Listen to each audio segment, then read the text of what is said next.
You're getting ready to file your EB2 NIW green card petition and you want to avoid making common mistakes. I get it. You're right. You should do that, and that's why this channel exists.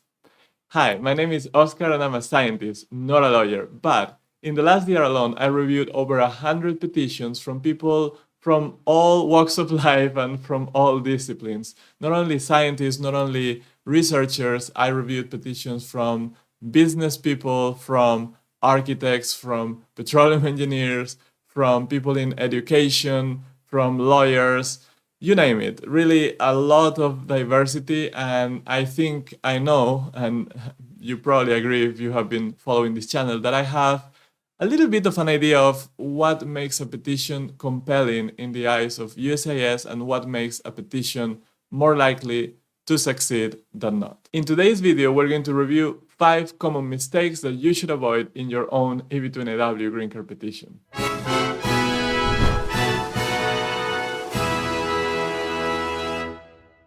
As you know, in this channel, we talk about green cards like EB2 NIW, but also EB1A, where you can self-petition. That means that you don't need to have a job offer, you don't need a company sponsoring you, and also you can do it without a lawyer if you want to, saving a lot of money. And that's part of what we do in this channel as well. So let's start with today's topic, and that is the 5 mistakes you should avoid. And if you remember, if you have been here for a long time, because it was 2022 when I make my last video about 5 mistakes to avoid. And you can go and take a look at it. Today we're just going to expand on it. I'm not going to repeat those mistakes. I'm going to provide new mistakes that you should watch out for, okay? And this is based on that experience I was talking about of reviewing so many petitions in the last year from people of many different fields and seeing the outcomes of those petitions. So let's start with number 1. This is something that I've been seeing a lot recently, and it's people writing too much, writing very long, boring petitions. I ask you, what would you prefer to read? This type of petition or this type of petition? I think the answer is clear in your mind. You always prefer to read something that is clear and concise. And by saying that, I don't mean that you should leave out important evidence. Of course, you need to always give all the evidence that you need to win your case. I'm not saying to leave it out. I'm not saying to ignore important facts. What I'm saying is go straight to the point, make clear and understandable explanations that the officer will quickly get. They will quickly get to the important facts and the key points of your petition without having to go round and around about a lot of empty language that will not lead them anywhere else but to be bored. And a bored officer is an officer that will not likely be favorable to your approval, okay? So it is never advantageous to bore the person that is evaluating your case. So if you can explain something in 15 pages clearly, with the evidence in the form of exhibits, with everything that should be there, with plain and non-technical language, that is much better than a 50-page cover letter. Stop with the 50-page cover letter. That would be the first comment I would give you if you send me your cover letter to review and I open it and I see a 40 or 50-page cover letter. I will say 95% sure that I will say, you have to cut this down, okay? Because this is not how you do things to be approved. Number 2 is abusing of ChatGPT, and this is very, very related to the previous point. My point here is I'm a big proponent of artificial intelligence. It is great and is evolving in a way that is amazing. It is improving month by month, but you need to use it with common sense, okay? Have you tried letting ChatGPT free to write on your behalf? If you have, you will see that it produces really long and empty text, full of adjectives and what I call bombastic expressions, okay? Look, this comment comes from also my experience of reviewing so many petitions in the last year. I would say 80 to 90% of the petitions I review, I know immediately after one page, I know that they were written with ChatGPT, and that is a problem. The problem is not using ChatGPT. The problem is that I know you use ChatGPT, because that means that you are not using it correctly. Why? Because it uses all this language that makes it really boring and tedious to read. It uses certain words that I will cover in the next slide that people don't really use them in their everyday life, and at least they don't use them as frequently as ChatGPT does. And like I was saying, it also produces very long and empty text. It will say something in 3 paragraphs that you can say in 2 lines. How you should use AI? You should use it to improve your text. We are all, including me, non-native speakers. We don't speak English fluently. At least 95% of the people that does this green card journey.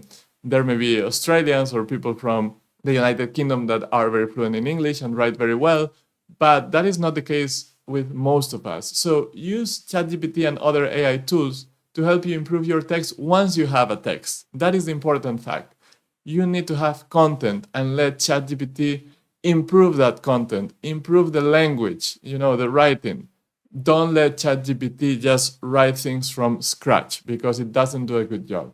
You can also use it to help summarize laws or other documents you want to paraphrase or quote, but don't let it own your cover letter. You should be the owner of your cover letter and not ChatGPT. And this is what I was referring to. These words that drive me crazy, because it keeps repeating these certain words, and I just put 4 here, but there are more that I quickly recognize as GPT words, and those are meticulous, dwell, bolster, fortify, and all kinds of bombastic words that only serve to amplify what you are saying. And it is fine to use these kind of words once or twice every page or 2 pages, but you cannot be introducing these words several times in each sentence, because it makes the reader feel tired. And honestly, I want to stop reading once I get so many of these words that I stop believing what this person is telling me. A bonus, a mistake to avoid is not getting the right resources, and that leads me, and we will continue with the other 3, but that leads me to my bonus tip here, which is take a look at my do-it-yourself resources. If you are in EB1, take a look at eb1greencard.info. If you are in EB2 NIW, eb2niw.info. I have a lot of posts, sample petitions, online courses, calls and reviews. You can benefit from that type of resources for do-it-yourself petitioners like yourself. But the one I really, really like, if you are in EB2 NIW, I have this online course with 10 modules, more than 60 video lessons right now in English and in Spanish, where I teach you all the requirements, how to fulfill the requirements, and how to put together certain key documents.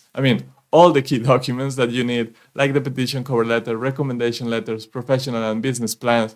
And now we have monthly live sessions where we meet each other and you ask me directly the questions you have. But even if you don't attend those monthly live sessions, you can still submit every day. You can submit your written questions in each of these video lessons. Take a look at it.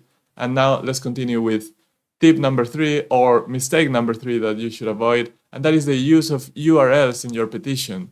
Remember that this is a paper-based petition. So if you provide URLs as the sole source of the evidence, that is a huge mistake, because the officer will not open that link. There's no link, because they are reading on paper. They are not going to go to their computer and type your URL and check your evidence in that form. You need to provide that as a screenshot or a printout and put it in an exhibit. And that's the way you are going to be adding the relevant proof of whatever claim you are making. This is a huge mistake that I see all the time. I even see this being done by lawyers. Don't do that. Number 4 is confusing your field and your endeavor. Your field is not your endeavor. Your proposed endeavor is just a part of that field. It belongs to that field, of course, but it's way more specific. So you need to write that pro number 1 properly, so it is clear that you are establishing your endeavor as something important, not just your field. Remember that we saw it here in the channel. Most RFEs are because of prong number 1. And within that, most RFEs are because people don't properly explain that their endeavor is important, not just their discipline. So if you go to my course, if you enroll in my course, in Module 5, I show you exactly how to write prong number 1. I give you the structure, I give you the tips, what you should do and what you should avoid to really minimize the chance of this type of RFE. Number 5 is discussing labor shortage in the national importance part of your petition. We discussed this in the channel already. I have that video that you can go and watch.